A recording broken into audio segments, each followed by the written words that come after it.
Dear student, आपका स्वागत है सिविलियन क्लासेस में। तो हम पिछले क्लास में पढ़े थे बीओडी के बारे में कि बीओडी कहते किसको है, उसका स्टैंडर्ड टेम्परेचर क्या है और स्टैंडर्ड टाइम क्या है। आज हम पढ़ेंगे determination of BOD. Determination of BOD. तो देखिए, ये हमारा बीओडी बोतल है और ये केमिकल बीओडी बोतल में क्या है, सीवेज है। बीओडी बोतल में सीवेज है। सीवेज में क्या होगा, केमिकल्स होंगे और माइक्रोब्स होंगे। तो हम क्या बोले थे बीओडी का डिफिनीशन? बीओडी क्या था? BOD is the amount of oxygen required by microbes for decompose the biodegradable organic matter under the aerobic condition.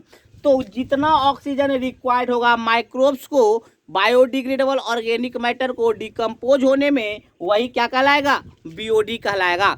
तो देखिए, हम कैसे पता करते हैं बीओडी। मान लेते हैं इस सीवेज में इनिशियल डिजॉल्व ऑक्सीजन जो है DOI है। तो उसको हम क्या कर दिए, DOI को इनिशियल डिजॉल्व ऑक्सीजन। अब हम कुछ टाइम के बाद, जनरली हम 5 दिन लेते हैं, तो 5 दिन के बाद जब हम इसको देखते हैं तो उसमें पाया जाता है कि डिजॉल्व ऑक्सीजन कितना है, DOF। तो DOF कितना हो गया, फाइनल डिजॉल्व ऑक्सीजन। तो यूज कितना किया भाई? तो मान लेते हैं 5 था इनिशियल में, 5 मिलीग्राम पर लीटर। फाइनल कितना हो गया, 2 मिलीग्राम पर लीटर। तो यूज कितना किया, कंज्यूम कितना किया, 3। तो 3 कैसे लाएं, 5 - 2। तो बीओडी क्या हो जाएगा, dissolve oxygen initial minus dissolve oxygen final. ये आपका हो गया बीओडी। अब हम इसमें क्या करते हैं, एक डाइल्यूशन रेशियो से मल्टीप्लाई करते हैं। डाइल्यूशन रेशियो से क्यों मल्टीप्लाई करते हैं, तो देखते हैं। इसमें क्या होता है, सीवेज होता है। अगर हम बीओडी बोतल में ओनली सीवेज रखकर हम लैब में रखते हैं, अगर हम सीवेज ओनली रखकर लैब में रखते हैं, तो हमारा लैब जो होगा वहाँ क्या हो जाएगा, बहुत ज़्यादा महक देगा, गंध देगा। उसके लिए हम उसको डाइल्यूट करते हैं। जो डाइल्यूट करते हैं वो होता है डिस्टिल्ड वाटर, ठीक है ना। मान लेते हैं 10 मिलीग्राम सीवेज है, तो 90 मिलीग्राम क्या कर देते हैं, डिस्टिल्ड वाटर ऐड कर देते हैं। कोई जरूरी नहीं, कोई स्टैंडर्ड डाटा नहीं है, हम बता रहे हैं सिर्फ। अब देखिए, तो डाइल्यूशन रेशियो क्या हो जाएगा, डाइल्यूशन रेशियो होता है A है, ये B है, तो होता है A + B बटे A। मतलब 90 + 10 100/10 कितना हो गया, 10। तो आपको इतना समझना नहीं है, आपको एक क्वेश्चन में डायरेक्ट दिया हो रहेगा डाइल्यूशन रेशियो। और डाइल्यूशन रेशियो हमेशा 1 से ज़्यादा नंबर होता है, 1 से बड़ा नंबर होता है, फ्रैक्शन में नहीं होता है। तो बस क्वेश्चन के माध्यम से हम इसको अब समझेंगे। अब एक और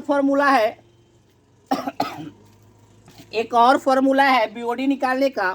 ये फॉर्मूला यहाँ देख लीजिए, L0 इंटू ब्रैकेट में क्या, 1 - e⁻⁻ KT। KT क्या है, reaction constant at temperature T into small t क्या है, टाइम पीरियड। ये बीओडी T और T का क्या मतलब है, तो इसको बोलेंगे BOD at time T days at T degree Celsius. तो इस फार्मूला से भी हम क्या निकाल लेंगे, बीओडी। क्योंकि इस फार्मूला को हम यूज करेंगे न्यूमेरिकल बनाने में। तो L0 क्या है, अल्टीमेट बीओडी इन मिलीग्राम पर लीटर। KT क्या है, rate constant eight T degree Celsius. Small t क्या है, टाइम पीरियड। ध्यान दीजिएगा, टाइम पीरियड जो होना चाहिए डे में होना चाहिए। टाइम पीरियड किस में होना चाहिए, डे में होना चाहिए। चलिए, अब देखिए, कभी कभी क्या होता है, आपको बोलेगा बीओडी निकालने के लिए 30 डिग्री सेल्सियस पर, बट आपको रेट कांस्टेंट पता होगा 20 डिग्री सेल्सियस पे।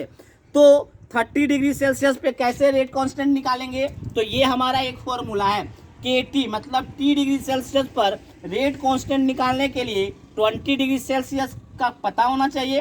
तो 20 डिग्री सेल्सियस पे रेट कांस्टेंट इंटू 1.047 के पावर T-20। तो अब हम इस पे न्यूमेरिकल करेंगे ताकि हम अच्छे से समझ सके। और जो न्यूमेरिकल है वो क्या होता है, कन्फर्म एक आपका 6 मार्क्स में आएगा ही आएगा।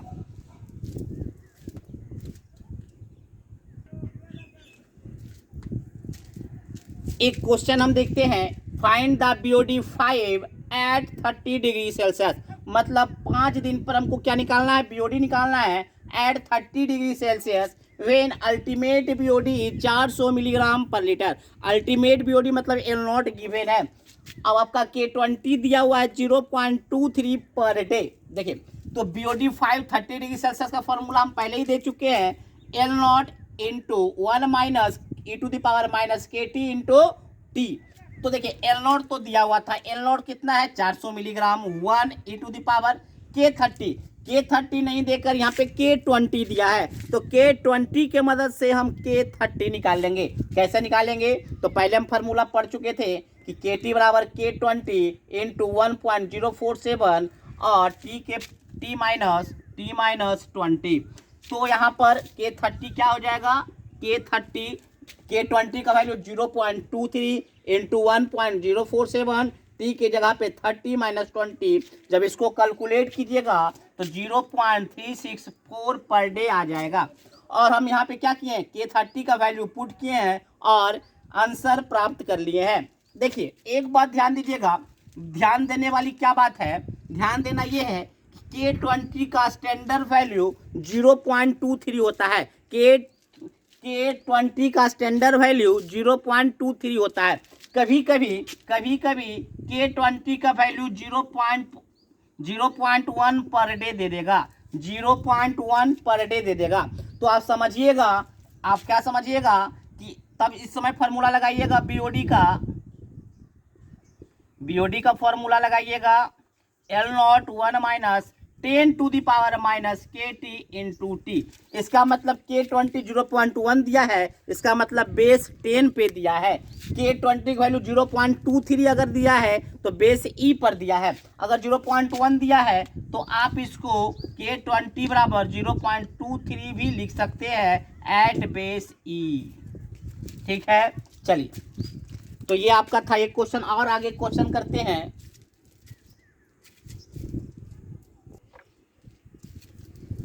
तो अब हम नेक्स्ट क्वेश्चन देखते हैं। नेक्स्ट क्वेश्चन क्या है, the BOD of sewage for 1 day at 30 degree Celsius has been found to be 110 milligram per litre. What will be BOD 5 at 20 degree Celsius. K20 0.1 per day दिया हुआ है। जैसे ही आप देखें 0.1 है K20 का वैल्यू, तो आप समझिए बेस 10 पर है, बेस ई पर नहीं है।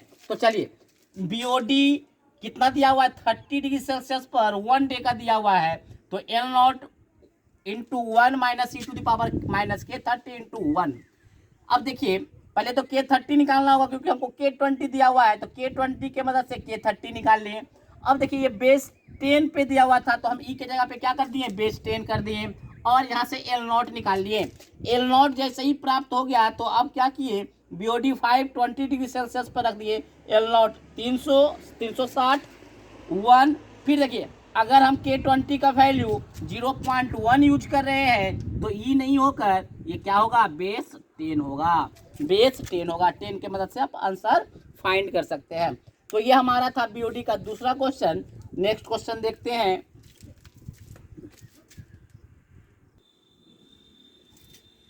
नेक्स्ट क्वेश्चन है, find the BOD when final and initial dissolve oxygen is 2.5 and 6.5 if dilution ratio is 300। ये ऑब्जेक्टिव का भी क्वेश्चन हो सकता है, बहुत ही छोटा क्वेश्चन है। फाइनल 2.5 है, इनिशियल 6.5 है, डाइल्यूशन रेशियो दिया हुआ है, तो dissolve oxygen initial minus final into dilution ratio, direct answer आ गया है कि नहीं।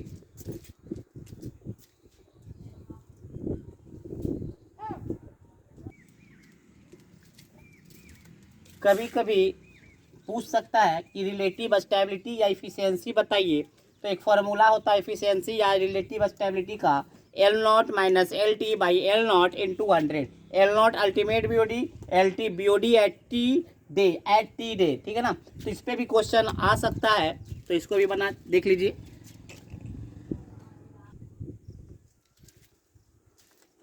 अब हम देखते हैं केमिकल ऑक्सीजन डिमांड। फिर से वही बात, इस बोतल में सीवेज है, सीवेज में क्या होगा, केमिकल्स भी होगा और माइक्रोब्स भी होगा। तो हम बीओडी क्या बताए थे कि it is the amount of oxygen required by microbes to decompose the biodegradable organic matter.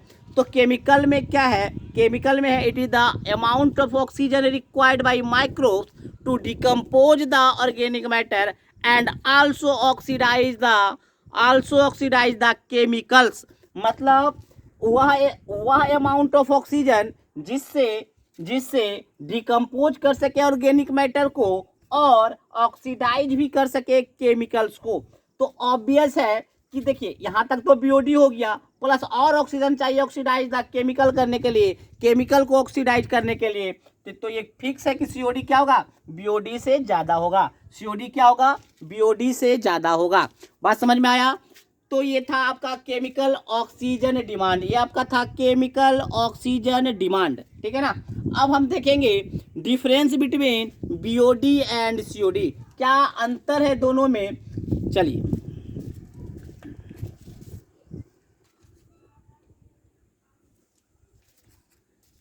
Difference between BOD and COD देखिए, सबसे पहले क्या देखेंगे, बीओडी। बीओडी क्या है sir, BOD stands for biochemical और बायोलॉजिकल ऑक्सीजन डिमांड। बीओडी किसे कहते हैं, तो किसे कहते हैं उसका फुल फॉर्म ही समझिए, बायोलॉजिकल और बायोकेमिकल ऑक्सीजन डिमांड। सीओडी क्या है, COD stands for chemical oxygen demand. दूसरा डिफरेंस क्या है, दोनों का डिफिनीशन। तीसरा क्या है, इसमें ओनली माइक्रोब्स, माइक्रोब्स करने का मतलब है aerobic decompose members are involved, मतलब ओनली माइक्रोब्स आर इन्वॉल्व होता है। इसमें chemical oxidant are involved, chemical का यूज होता है, chemical oxidant are involved. BOD value जो होगा always lower than COD value, ये तो पहले ही दिखा चुके हैं। BOD value lower than COD, COD value always greater than BOD. Permissible limit क्या है, परमिसिबल लिमिट ऑफ बीओडी है 0 to 30, 0 to 30। अगर ऑब्जेक्टिव में आता है परमिसिबल लिमिट तो हमेशा लोअर वैल्यू को लेंगे। मान लीजिए 10 और 15 है तो 10 ले लेंगे, मान लीजिए 0 और 5 है तो 0 ले लेंगे। बात समझ में आया। तो हमेशा ऑब्जेक्टिव में अगर आता है तो लोअर वैल्यू को प्रीफर करेंगे। इसी तरह से परमिसिबल लिमिट ऑफ सीओडी है 250 से 500 मिलीग्राम पर लीटर। अब बीओडी को कैलकुलेट करने में कम से कम 5 दिन हम लेते हैं। 5 दिन कम से कम नहीं, एक दिन पे भी निकाल सकते हैं, लेकिन स्टैंडर्ड जो डाटा है वो 5 डे है, जबकि सीओडी का जो मेजरमेंट है वो फ्यू आवर्स में हो जाता है। तो ये आपका था डिफरेंस बीओडी एंड सीओडी में। अब हम आपको बताए थे कि केमिकल में ऐसे तो हम लोग को बीओडी और सीओडी पढ़ना है, लेकिन एक होता है टीओडी मतलब थ्योरेटिकल ऑक्सीजन डिमांड, उसे भी हम एक न्यूमेरिकल के मदद से समझ लेते हैं। तो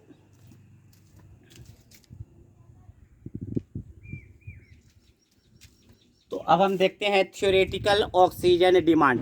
हम क्या बोले थे, थ्योरेटिकल ऑक्सीजन डिमांड हम एक न्यूमेरिकल के मदद से देखते हैं। तो न्यूमेरिकल क्या है, determine the theoretical oxygen demand for the 200 milligram litre glucose. Glucose का आपको फॉर्मूला पता होना चाहिए। क्या होता है फॉर्मूला बच्चों, तो फॉर्मूला होता है C6H12O6। कोई भी का हमको क्या निकालना है, C6H12O6। किसी भी केमिकल का आपको हमको अगर टीओडी निकालना है तो उस केमिकल का हमको क्या पता होना चाहिए, केमिकल फॉर्मूला पता होना चाहिए। उस केमिकल फॉर्मूला को आपको तोड़ना है, हमेशा CO2 और H2O में तोड़ना है, हमेशा CO2 और H2O में ही तोड़ना है, और इसको बैलेंस करना है। बैलेंस करने में देखना है कितना ऑक्सीजन का रिक्वायर्ड है। तो देखिए 6 कार्बन तो 6 कार्बन कर दिया, 12 हाइड्रोजन तो 12 हाइड्रोजन हो गया। और देखिए 6 दूनी 12 और 6 18, इधर 6 है तो 6O2, 6 दूनी 12 6 क्या हो गया, ये आपका बैलेंस हो गया रिएक्शन। यहाँ पे कितना है, तो देखिए इसका जब आप देखिएगा मोलिकुलर वेट तो 180 हो जाएगा, और इसका कितना हो जाएगा 6 × 32 तो 192।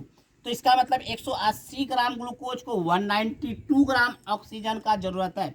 180 ग्राम ग्लूकोज को 192 ग्राम ऑक्सीजन का रिक्वायर्ड है। तो हमको किसमें पूछा है, 200 मिलीग्राम में।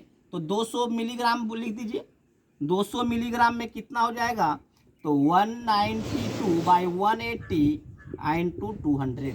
जब इसको कैलकुलेट कीजिएगा तो ये आपका आ जाएगा 213.33 मिलीग्राम पर लीटर। तो इसी तरह से यहाँ पे पूछा है determine the TOD of 25 milligram per litre benzene. तो बेंजीन को तोड़ दिए हैं किसी भी तरह CO2 और H2O में, उसको बैलेंस करने में जितना ऑक्सीजन लगा उस ऑक्सीजन का मोलिकुलर वेट इसका 78 होता है, 78 को जरूरत है 240, तो 25 को कितना जरूरत होगा। तो ये आपका था TOD। और क्या देखा जाता है कि थ्योरेटिकल ऑक्सीजन डिमांड हमेशा COD और BOD से बड़ा होता है। तो आज के लिए बस इतना ही।